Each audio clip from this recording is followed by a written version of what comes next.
Bonjour tout le monde. Alors pour aujourd'hui, j'ai eu envie de vous lire ce très très beau livre, très poétique, écrit par Franck Prévost, illustré par Stéphane Girel.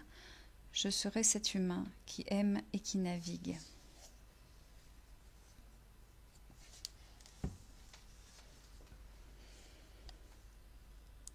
Du plus loin que je me souvienne, j'ai entendu la mer. Une citation de Le Clésio.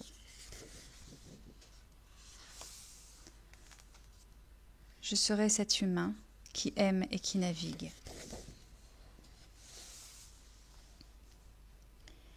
Jamais je n'avais tenu pareil coquillage. 9 ans de grandes vacances chez grand-père, marin de la mer et hôte des océans depuis toujours. Pêcheur de morues retraité, portant dès l'aube sa casquette comme une couronne pour aller au port. Roi de l'azur naguère si beau, n'assistant plus chaque matin qu'au spectacle des autres qui rentrent, les filets remplis ou non. Vieux corsaire désormais bien ancré à terre malgré lui, et même si ses rêves étaient encore de houle et d'île.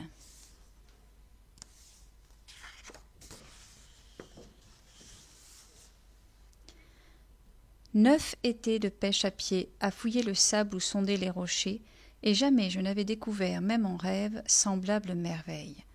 Jamais recueilli pareille bouteille à la mer. Quel naufragé pouvait ainsi m'appeler? Écoute-moi, pouvais-je lire sur la coquille. L'écriture était étrange, gravée selon la spirale nacrée. Je n'osais plus bouger, médusé par un tel trésor.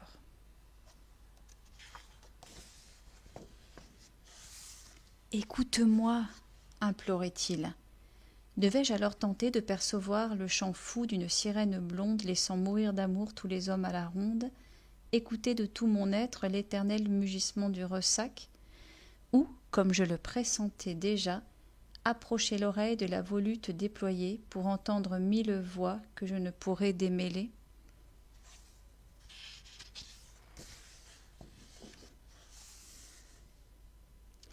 Grand-père a éclaté de rire. Tu veux dire que cette bernique te récite des poèmes à l'oreille? C'est pas banal, ça. Pas des poèmes, grand-père. Un poème magnifique. C'était vrai. L'oreille lovée dans la coquille, j'avais entendu un poème bien plus beau que tous ceux de mon cahier de poésie réunis. Et qu'est-ce qu'il raconte, ce poème, alors? Grand-père souriait des yeux. J'étais incapable de répondre. Je lui tendis le coquillage qu'il soupesa longuement, et sans dire un mot, il y déchiffra l'inscription. Puis, intrigué, il le porta à son oreille.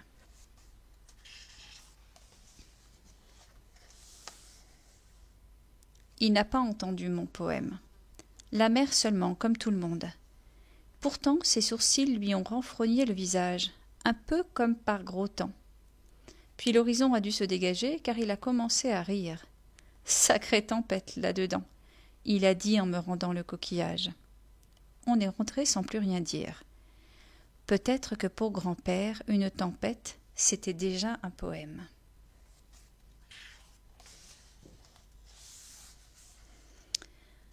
Recroquevillé dans le grand fauteuil, j'écoutais encore ces mots d'ailleurs.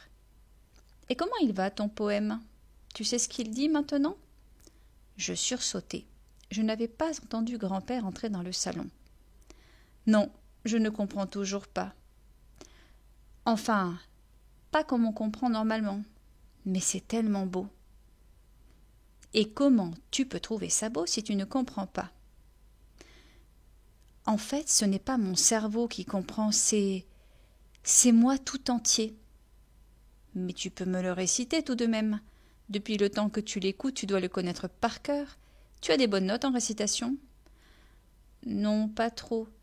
Mais je te dis, c'est pas la même chose. C'est pas une question de mémoire, là. Je comprends avec mes oreilles, avec mon ventre, avec mon cœur. Ça vibre dedans et ça laisse une empreinte, même si je ne comprends pas vraiment ce que ça raconte. Ouais, allez, arrête de tirer des bords, hein, et fais un petit effort. Tu te souviens du début, au moins.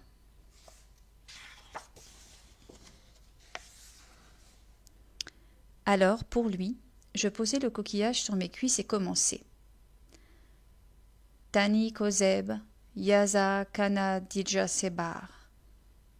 Grand-père, oula ses gros yeux. Mais qu'est-ce que c'est Salam Alek? Du chinois, du charabia, du tonkinois? Qui est-ce qui t'a mis ce patois de papou dans la tête? Et comment tu sais que c'est un poème d'ailleurs? C'est sorti de moi comme si une voix parlait à ma place. Sauf que c'est bien moi qui l'ai dit. Évidemment que c'est un poème, écoute. Tani Kozeb, Yaza Kana Dija Sebar. Tani Sebar, Yaza Kana Dija Tempar. Tani Tempar, Yaza Kana Gerpi Ex Sapar. Riba Sebar, Riba Tempar. Tani It Sapar, Yaza Rassi Equadar.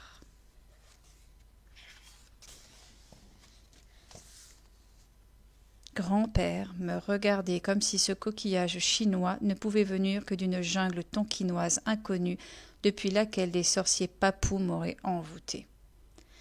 Je voyais bien qu'il était inquiet maintenant, même s'il rigolait encore.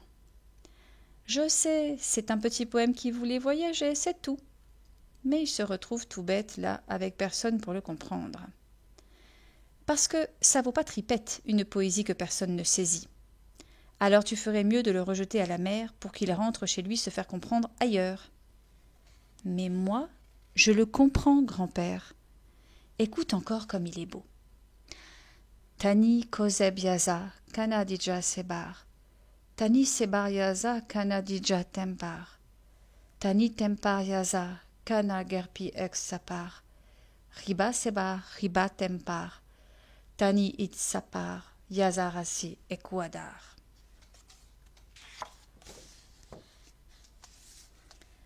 C'est en le disant pour la deuxième fois que j'ai compris. Je devais absolument accorder ma voix à celle de ce poème naufragé, faire résonner ma parole avec sa mélodie, avec son rythme. Pour lui peut-être, pour qu'il ne meure pas si loin de chez lui, car je crois que ça risque vraiment de mourir un poème que personne ne comprend. Le jouer avec mes mots pour grand-père aussi, pour le rassurer, et pour moi, parce que je voulais trouver l'image de tous les sentiments que cette voix agitait au-dedans de moi.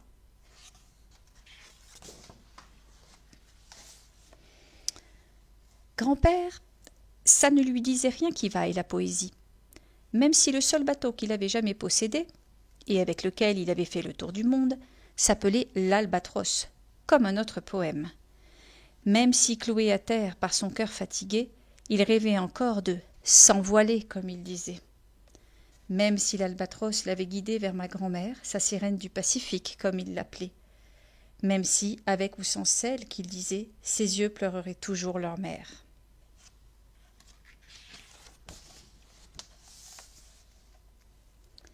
Alors mon premier voyage fut pour lui.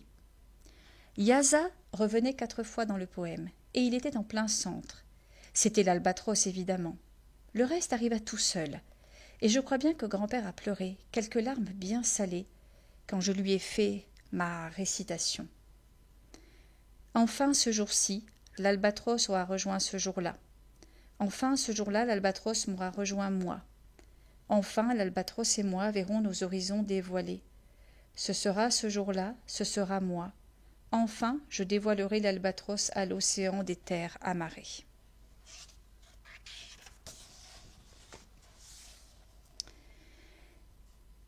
C'est la nuit suivante que pour la première fois le poème s'est invité dans mon sommeil pour me parler. Tu as ranimé la lumière vacillante que j'ai portée jusqu'à toi. Je suis si heureux de la voir luire dans ton cœur et dans le cœur de ton grand-père. Je les entends battre tous les deux ensemble maintenant, et ce cadeau que tu lui as fait de ta première traduction est une perle inestimable. Mais toi, quel voyage t'offriras-tu? Quels mots entends-tu dans les miens?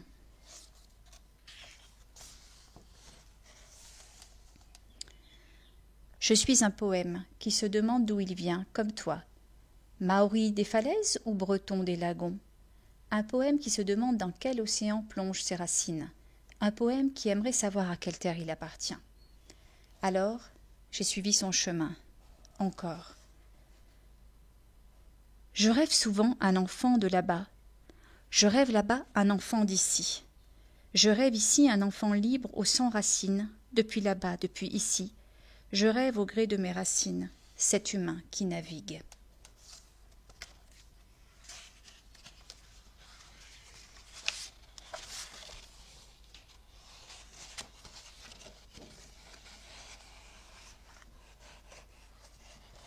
Oups.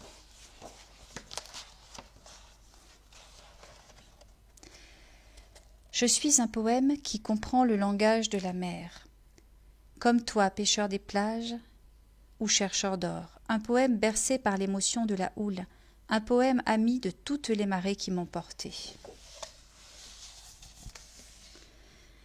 Du plus loin que je me souvienne, du plus lointain souvenir qui m'a bercé, du plus vaste berceau que j'ai choisi au monde, j'ai voulu me souvenir, j'ai voulu me bercer, du plus loin que je sois du monde, j'ai entendu la mer. Celui-ci, je l'ai montré à grand-père. Il a juste dit comme ça. « Tiens, c'est pas mal, ça. » Je suis un poème qui grandit, comme toi, observant la folie des grands ou la laideur des vieux. Un poème divisé par le désir et la crainte. Un poème qui voudrait savoir avant de se mettre en chemin.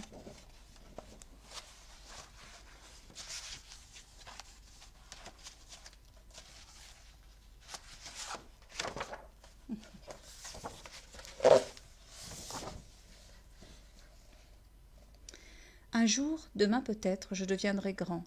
Un jour déjà grand, je deviendrai un géant. Un jour enfin géant, je me transformerai en monstre. Se sentir grand, se sentir géant. Un jour le monstre, moi, j'en ai peur, bouffera les étoiles. Je suis un poème qui a peur de grandir, c'est vrai, comme toi. Un poème qui grandira pourtant. Un poème qui grandira, c'est certain, mais en prenant soin du temps d'enfance. Un jour, demain peut-être, je deviendrai grand. Un jour devenu grand, je deviendrai intelligent. Ce jour-là, j'irai au marché, et même grand, et même intelligent, ce jour-là au marché, je chercherai mes gâteaux préférés.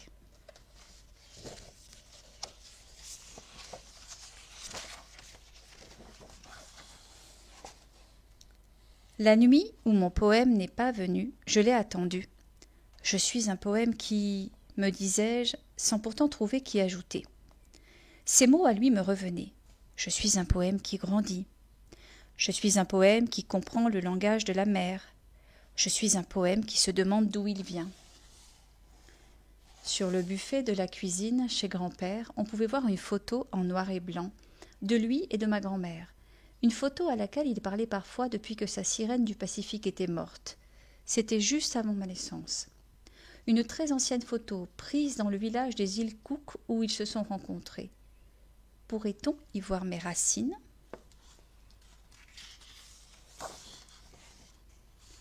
Et mon poème est revenu, enfin. Je suis un poème libre. Je suis un poème que nul ne trahit. Alors ne me traduis plus. Écris-moi. Et j'ai écrit. Je fais souvent ce rêve qui dérange et surprend.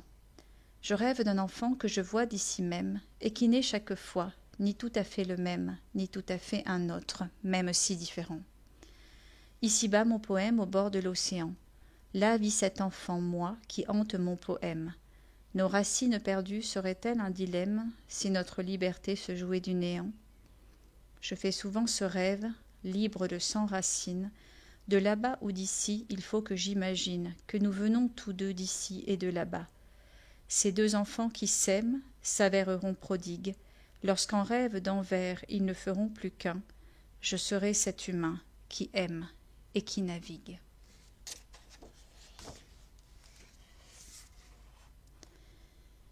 J'ai laissé mon poème libre sur la table pour que grand-père le lise avant d'aller au port, et je suis allée me coucher. Au matin, il avait disparu. Je suis sortie et j'ai regardé notre océan. Un albatros a dessiné quelques boucles pour me saluer dans l'azur avant de s'envoiler au vent du large, vers son poème à lui peut-être. Bien sûr, je voyagerai comme grand-père, en bateau, à pied ou en poésie, peu m'importe, et je traduirai le monde en 100 000 milliards de poèmes, à chanter 100 000 milliards de fois, pour les humains qui aiment et qui naviguent. Je ne me lasserai jamais.